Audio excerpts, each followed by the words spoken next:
start. Okay. Dr. Naira is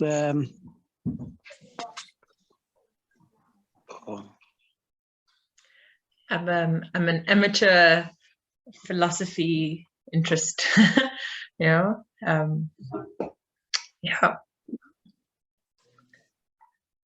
I thought today we should have something more relaxed, not very serious, and something more philosophical, and just to sort of because we couldn't actually get the other presenters, but we decided no, we should have a mentor, somebody who is going to tell us something about thinking and maybe faults about thinking.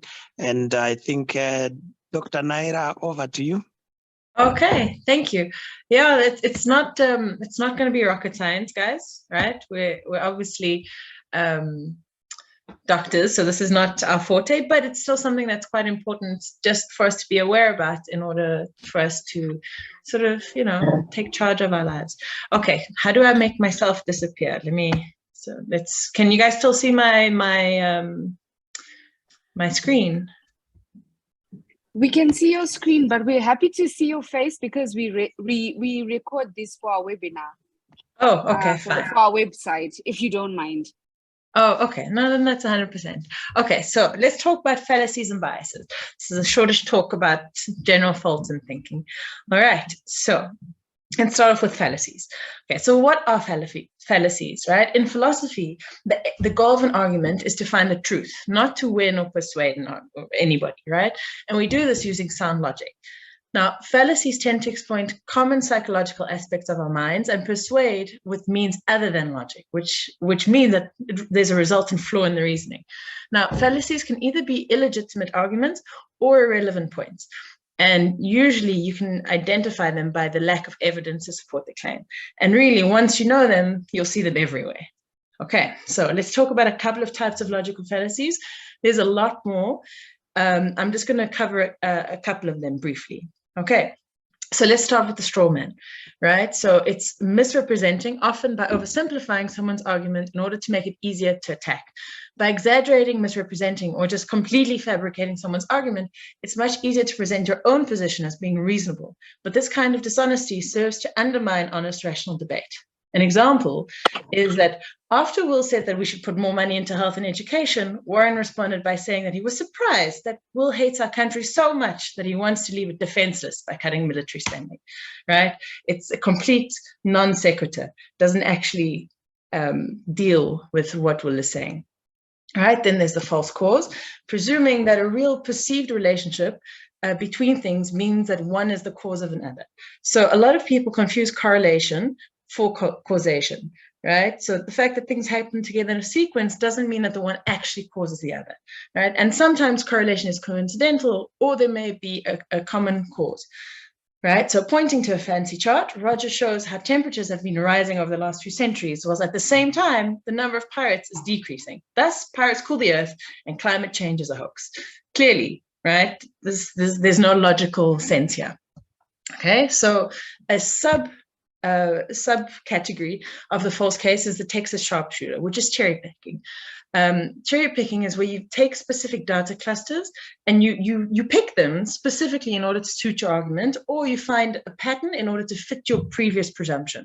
So this is like I said, a false cause fallacy, and it's named after a marksman who was randomly shooting at bars and then painting the bullseye around the spot where the most bullet holes appear, right? Making it look like he's a really good shot.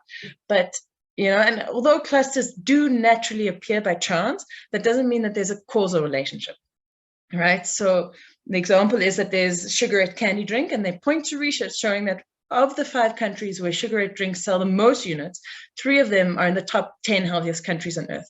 Therefore, these cool drinks are healthy. It's completely other factors here, right? You can't say that it's from the Sugarette. I know these examples seem a little bit ridiculous, but it's really just to illustrate the point. Okay, then the next is an ad hominem.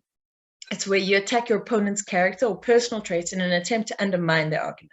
So these attacks can take the form of overtly attacking someone or more subtly casting doubts on their character or personal attributes as a way to discredit their argument, right? Now, the result of an ad hominem attack can be to undermine someone's case without actually having to engage with it at all. So the example is, after Sally presents an eloquent and compelling case for a more equitable taxation system, Sam asks the audience whether we should believe anything from a woman who isn't married, was once arrested, and smells a little bit weird, right? Does not address the argument at all, but now there's doubt. Okay, the loaded question, asking a question that has an assumption built into it, so it can't be answered without appearing guilty. So loaded question fallacies are particularly effective at derailing rational debates because of their inflammatory nature. So the recipient of the loaded question is compelled to defend themselves and may appear flustered or on the back foot. So the example is Grace and Helen, who are both romantically interested in Brad, right? So one day, with Brad sitting within earshot, Grace asks in an inquiring tone whether Helen was having any problems with a fungal infection, right? How do you respond to that without seeming like there's something here? Okay, appeal to emotion. This one's really, really common, right? So this is when you manipulate an emotional response in place of a valid or compelling argument. So appeals to emotion include appeals to fear, envy, hatred, pity, pride, and anything else, right? So it's important to note that sometimes a logically coherent argument may inspire emotion or have an emotional aspect, but the problem and the fallacy occurs when the emotion is used instead of the logical argument, or to obscure the fact that no compelling rational reason exists for this position. So everyone, except like sociopaths, right, is affected by emotion. And so appeals to emotion are very common and an effective argument tactic, but they're ultimately flawed, dishonest, and tend to just make everyone feel emotional. So Luke didn't want to eat his sheep's brains, chopped liver, and Brussels sprouts, right? But his father said that he had to think about the poor, starving children in a third world country who weren't fortunate enough to have any food at all. But if he doesn't eat his food, like, what does it change for these starving children, right? Makes no sense. But the appeal is always there. Slippery slope. So that asserts that if we allow A to happen, then Z will consequently happen too. Therefore, A should not happen. The problem with this reasoning is that it avoids engaging with the issue at hand and instead shifts attention to the extreme hypotheticals. Because no proof is presented to show that these hypotheticals will in fact occur, this fallacy has the form of an appeal to emotion by leveraging fear, actually, right? In effect, the argument at hand is unfairly tainted by unsubstantiated conjecture. So if we allow same-sex couples to marry, then the next thing we know will be allowing people to marry their parents, their cars, and even monkeys. No proof, okay? Tu quoque, right? It's a Latin pronunciation, although it looks quite French. All right, so avoiding to have to engage with criticism by turning it back into the accuser, answering criticism with criticism. So it literally translates as you too, right? It's also known as the appeal to hypocrisy. We often use this as an effective red herring because it takes the heat off of someone having to defend the argument and instead shifts it back to the person making the criticism. So Nicole identified that Hannah had committed a logical fallacy, but instead of addressing the substance of her claim, Hannah accused Nicole of committing a fallacy earlier on in the conversation. Okay, personal incredulity, saying that because one finds something difficult to understand, that it's therefore not true. Complex subjects like evolution, right, through natural selection, they take some amount of understanding before you're able to make informed judgments about the subject. And this is usually used instead of that understanding. So Kirk drew a picture of a fish and a human, and with effusive disdain asked Richard if he really thought we were stupid enough to believe that a fish somehow turned into a human through just like random things happening all the time, right? Okay, bandwagon. Appealing to popularity or the fact that many people do something as an attempted form of validation. So the flaw in this argument is that the popularity of an idea has absolutely no bearing on its validity. If it did, then the earth would have made itself flat for most of history, right, to accommodate this popular belief. Now, Seamus pointed a drunken figure at Sean and asked him to explain how so many people could believe in leprechauns if they're only a silly old superstition. Sean, however, had a few too many Guinnesses himself and fell off his chair. Okay, appeal to authority. Using the opinion or position of an authority figure or institution of authority in place of an argument. it's important to note that this fallacy shouldn't be used to dismiss the claims of experts or scientific consensus. Appeals to authority are not valid argument, but nor is it reasonable to disregard the claims of experts who have demonstrated depth of knowledge unless you've got a similar level of understanding and or access to empirical evidence. However, it's entirely possible that the opinion of a person or institution of authority is wrong. Therefore, the authority that such a person or institution holds does not have any intrinsic bearing upon whether the claims are true or not. Right? So not able to defend his position that evolution isn't true, Bob says that he knows a scientist who also questions evolution and presumably isn't a primate. Okay, black and white, which is also the either or false dilemma. So this is when two alternative states are presented as the only possibilities, when in fact there's more options here, right?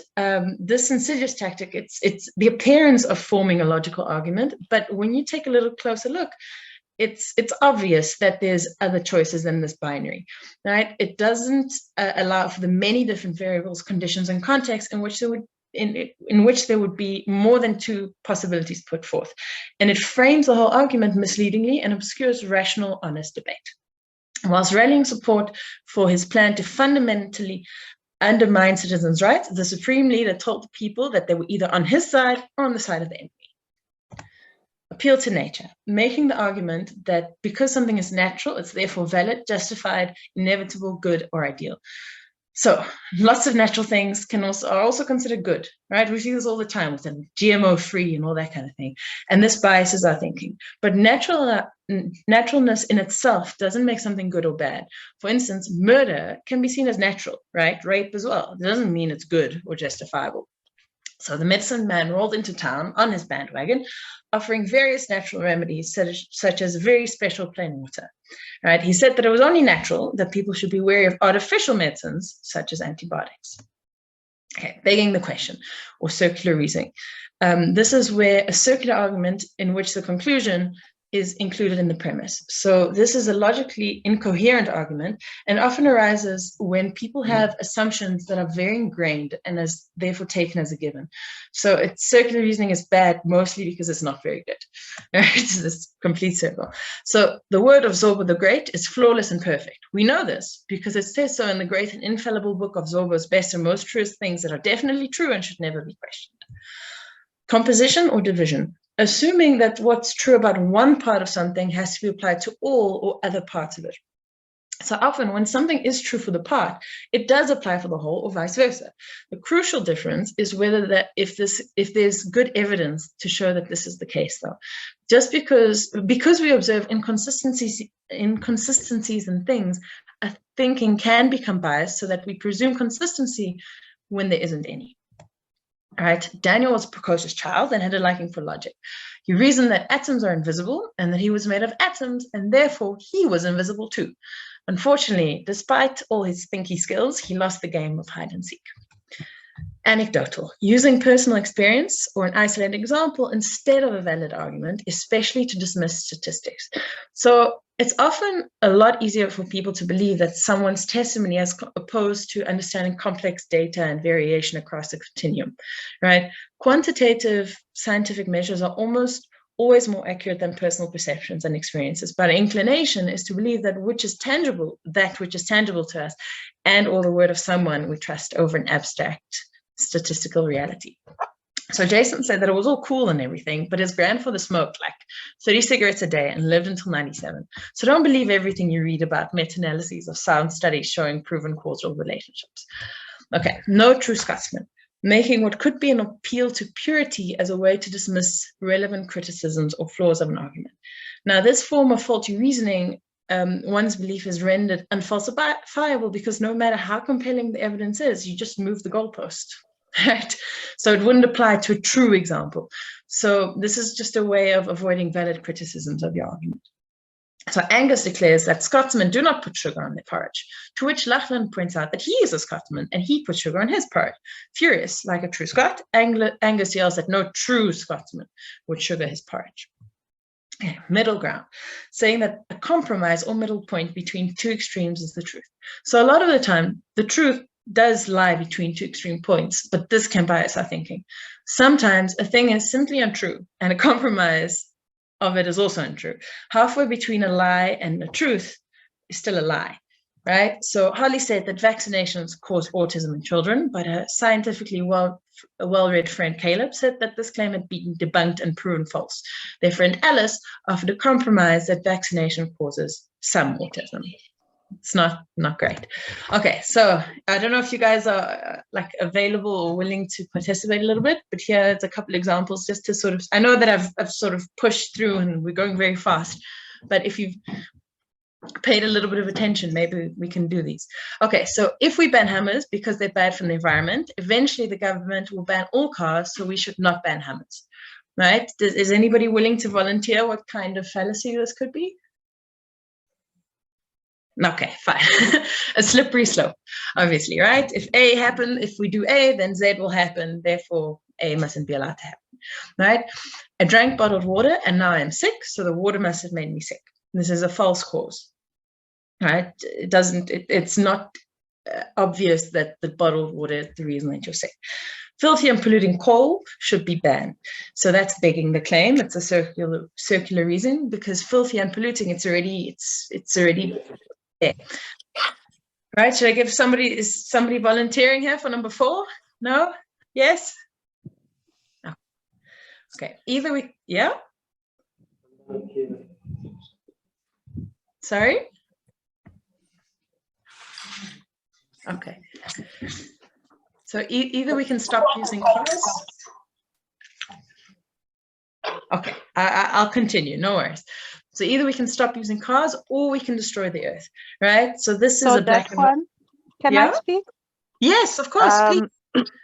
So either we can stop using cars or destroy the earth gives just the black and the white. I don't remember what you called it, but just 2 options as being the truth. Exactly. Very good. That's exactly right. You see, they're so obvious. Sometimes you just need someone to give them a name, right? Would you like to try the next one? Greenpeace is ad hominem. Yes, very good. Number 5 is an ad hominem. Number 6. True communism hasn't been tried anywhere yet. Okay, it's a no true Scotsman, right? Okay, and then the next one is you don't actually believe cigarettes are bad for you since you smoke. That's a tu quoque, that's the criticism. And then the last one is since the CDC declared monkeypox an emergency, it must be serious. That's obviously an appeal to authority. Okay, so let's quickly just cover cognitive biases as well. Okay, so what are cognitive biases? They're rules of thumb that help us make sense of the world and reach decisions with relative speed. Often they're a result of our attempt to simplify information processing. They allow us to reach decisions quickly, which can be vital if we're facing a dangerous or threatening situation. Now, they can lead to more effective actions against a given context. And the faster decisions when timelines are valuable, are more timeliness is more valuable than accuracy. It's called heuristics. Okay, but this sounds great. No, it's not. They can help us lead into poor decision making, perceptual distortion, flaws in judgment, illogical interpretation, and broadly irrationality. Right. So often they come from areas of memory, social attribution, and miscalculations. But the most important thing is that they're very similar to optical illusions, where the error remains compelling, even if you're fully aware of them, right? So they can be quite tough to overcome. So let's just give a couple of examples of cognitive bias. Okay, confirmation bias. So you favor things that confirm your existing beliefs. So we're primed to see and agree with ideas that fit our preconceptions and to ignore and dismiss information that conflicts. You can say that this is the mother of all biases as it affects so much of our thinking through motivated reasoning. To help counteract this influence, we ought to presume ourselves wrong until proven right. All right, so a way to sort of look at this is to always assume that you've got software. Your beliefs are basically software, and you need to actively try to find problems with it rather than to defend what you're currently feeling. right? Okay, the Dunning-Kruger effect is also a very common one, is the more that you know, the less confident you're likely to be. So because experts know how much they don't know, they tend to underestimate their ability. But it's easy to be overconfident when you only have a simple idea of how things are. So try not to mistake the cautiousness of experts as a lack of understanding, nor give much credence to lay people who appear confident but have only very superficial knowledge, right? So here's a really appropriate quote, is that the whole problem with the world is that fools and fanatics are so certain of themselves, yet wiser people so full of doubts. Self-serving bias, you believe your failures are due to external factors, yet you're responsible for your successes. So lots of us, we all have unearned privileges, luck, and advantages that others don't, right? It's easy to tell ourselves that we deserve these things and blaming our circumstances when things don't go our way, right? Our desire to protect and exalt our own ego is a powerful force in our psychology. And essentially, we need to foster humility to help countermand this tendency. And it also makes us a nicer person, essentially. So this is a big one, right? The framing effect. You allow yourself to be unduly influenced by context and delivery. We all like to think that we think independently, but the truth is that we all are influenced by delivery, framing, and subtle cues. This is why the ad industry is a thing, right? Despite almost everyone believing that they're not affected by advertising. The phrasing of a question, such as a proposed voting law, has been shown to have a significant effect on the outcome. Anchoring is the first thing you judge influences your judgment of all that follows, right? So because our minds are associative in nature, the order in which we receive information helps determine our course of judgment and perceptions. For instance, the first price offer for a used car sets an anchor price, which will influence how reasonable or unreasonable a counter offer might seem, right? Even if we feel that the initial price is far too high, it can make a slightly less than reasonable offer seem entirely reasonable because of the contrast. We see this at Black Friday all the time, right? Here's the comics, it's obvious. It's like, oh, well, $250, that's reasonable because it was $1,000, but it's still hideously expensive. And like really, Black Friday, it's like, it's on sale, it's not. Okay, fundamental attribution error. You judge others on their character, but yourself on the situation.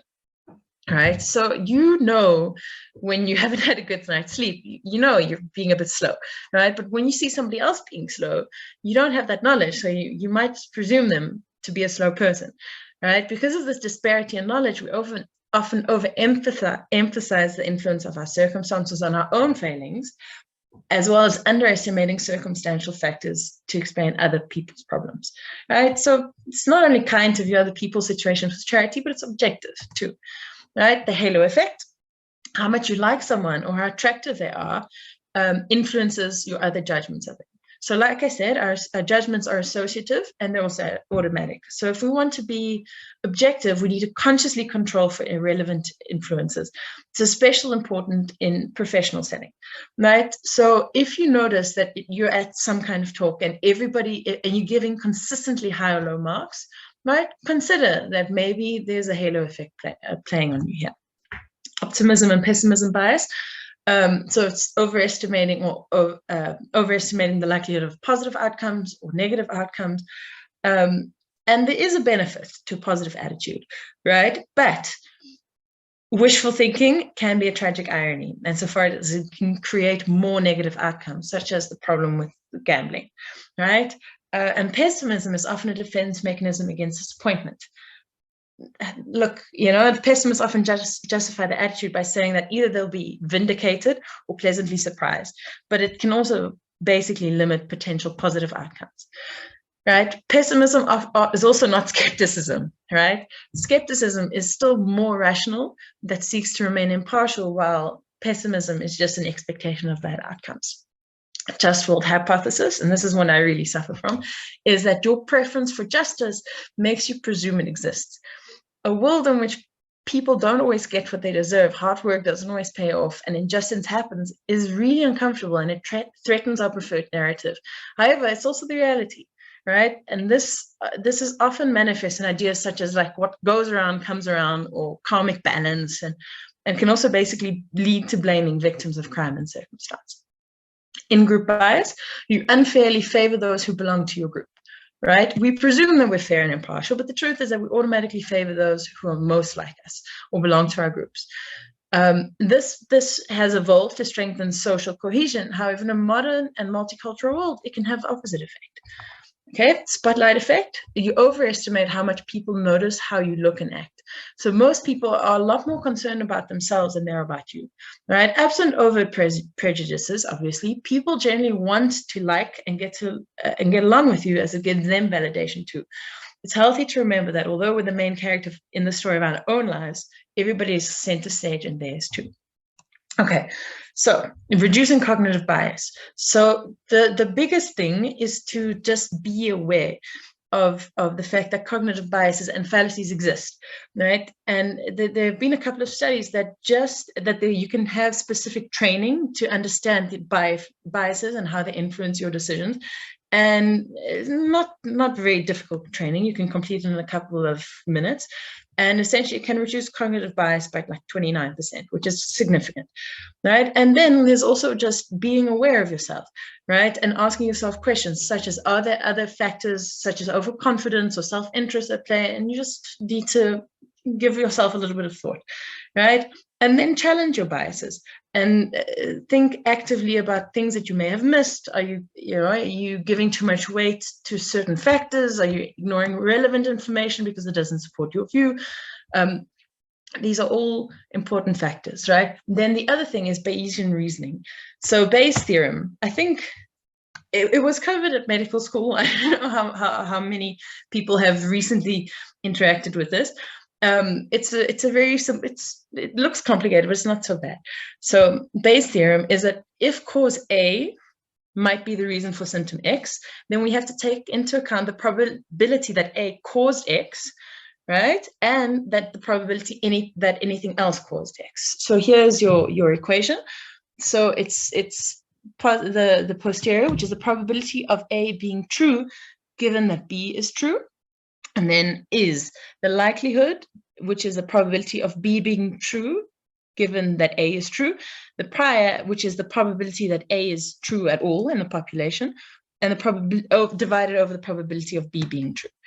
I feel like I'm kind of out of time to go into this in a lot of detail, but essentially, there's lots of really, really good YouTube videos with medical examples, and it's basically pure maths. It simplifies a lot of things, but it basically it's a kind of mindset that takes three things fully into account: that any observation has many different possible causes, and how we interpret any event and any new information will affect the information we already have. Right? And we can use the concept of probability essentially to measure our subjective beliefs. Oh, hang on. I just see a chat.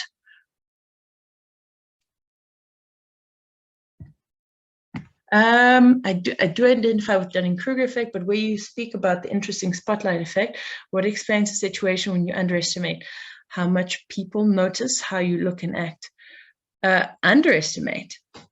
I'm not sure. That's a really good question. I think the underestimation, am I understanding this correctly? That where you underestimate. Sorry, I'll be honest, I'm not understanding the question. Yes, you are yes, you are understanding it correctly, Naira. I'm really listening intently to what you're saying. And I know you highlighted the spotlight effect. Yeah. So I was actually wondering about the opposite of the spotlight effect. Oh, I see. Where you think that nobody's paying attention to you at all. No, when you actually don't notice they're paying attention. I'm not sure. I'll be honest. I'm not sure. Maybe that's just a lack of confidence, lack of confidence in yourself. But it's a hard one to. I haven't heard of a specific name for that bias, I suppose. Yeah, shame. Sorry, we've kind of reached the end of my talk because I've reached 30 minutes of talking. So just for yourselves, your bias is right, and your logical fallacy is .com. These are really two really good websites that I recommend anybody who's interested take a look. Right. Does anybody have any other questions? I'm sorry I couldn't really answer. Hello? Thank you, Dr. Naira, for the very interesting philosophical talk. And I think if this is introduction to philosophy, then philosophy proper must be something else. Any questions to Dr. Naira? I totally agree, Dr. Shava. Mine isn't a question. It's actually a comment that that Dunning-Kruger effect is really very accurate. I work with really brilliant colleagues who self-doubt, and I don't even know half of what they know, but I'm really confident. So I think I'm probably the fool in that relationship, but it's really so true that people who actually know a lot doubt themselves. So I'm not sure. It's probably better to be somewhere in the middle or to be a fool if we were to argue about where best to fit in when you consider the Dunning-Kruger effect. But thank you very much for the very interesting discussion. Okay, thank you. Thank you. Okay. And Dr. Ziki, Enesia, you had a comment? Oh, thanks. Yes, good evening, everyone. I was just saying very interesting talk, but I will have to listen in order to like really get the definitions of some of these things through. Hearing them once is not going to cut it, but yeah, very interesting. Thank you. So that those websites, your logical fallacy is and your bias is that they really are good, and they like give you a lot of information. And there's a couple of really good Bayesian. The Bayesian stuff, I think, is actually what's most important for you to sort of take forward. But I'll see if I can maybe post